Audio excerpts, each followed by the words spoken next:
Welcome to the Co-Parenting Conversations podcast, brought to you by the Center for Divorce Education. With renowned psychologist Dr. Donald Gordon, we will delve into the complex world of co-parenting during and after divorce and separation. Join us as we explore some of the emotional, legal, and practical aspects of parental breakups, helping you navigate this transformative journey with wisdom and guidance. Whether you're currently going through a divorce, contemplating separation, or supporting a loved one in their journey, the Center for Divorce Education is here to empower you with knowledge and offer you a roadmap towards a brighter future. The information presented in this podcast is intended for educational purposes only. The presentation of this material is not intended to constitute mental health therapy or to diagnose mental health disorders. The presentation of this material is not intended to constitute legal advice. Participants are encouraged to discuss specific legal questions with a licensed attorney of their choice. Welcome back to the Co-Parenting Conversations podcast. As we begin a new season, we want to share that today's episode is based on material from the What About the Children workbook that explores how separation and divorce affect children emotionally and developmentally. The workbook is available as a free download inside the Children in Between online course, and it provides the foundation for much of what we'll be discussing this season. I'm here with my colleague Jaimie, and she's going to explain a little bit about this episode. Jaimie. Yeah, so today's episode is titled The Hidden Impact of Parental Conflict on Kids' Identity. And when we say hidden, we're talking about effects that don't always show up as acting out, defiance, or obvious distress. Instead, they show up internally in how children understand who they are, where they belong, and how safe they feel loving both parents.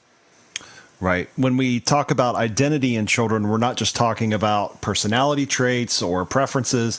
Identity is a child's internal sense of who they are, where they come from, and whether they are accepted and valued.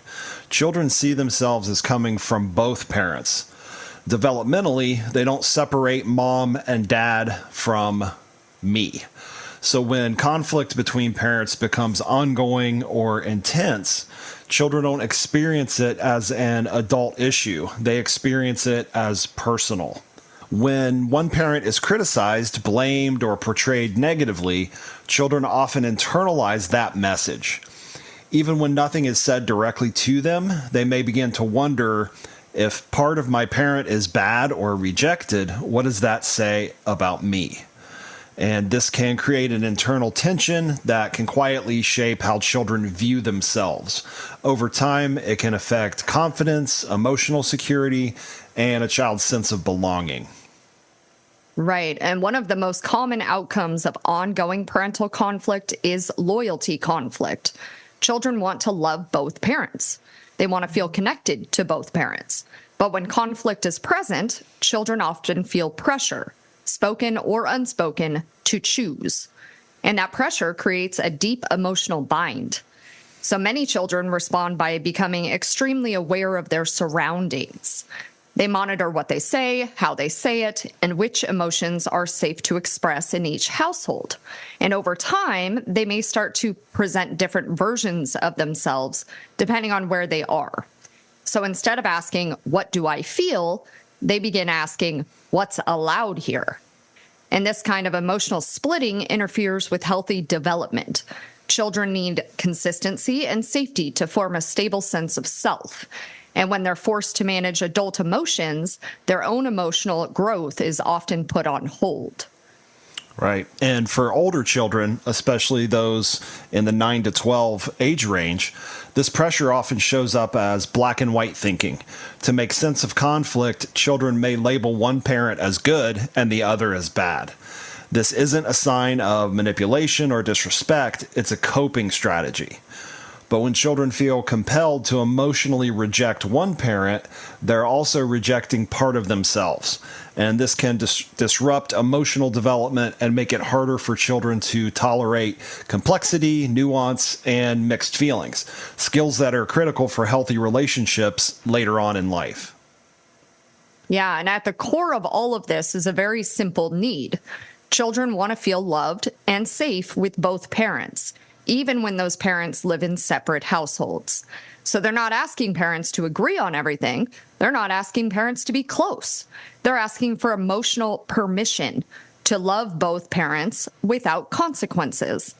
Parents communicate that permission through everyday behavior, calm responses, neutral language, predictable routines, even small moments like not reacting negatively when a child mentions the other parent. Send powerful messages of safety and acceptance. So as you reflect on the thoughts in today's episode, consider a few questions. 1, what messages does my child receive about the other parent when they are with me? 2, how do I react when my child expresses positive feelings about time with the other parent? And 3, am I helping my child feel whole or unintentionally pulling them into adult conflict? Reducing conflict isn't just about improving adult communication, it's also about protecting a child's developing identity. Right. And throughout this season, we'll continue focusing on what children need most during separation and divorce: stability, safety, and the freedom to be themselves. Thank you for joining us as we start off this season 4 of our podcast, and we hope this episode gives you a little bit of a deeper understanding of how parental conflicts affect children beneath the surface and why your choices matter more than you realize. So we will see you next time.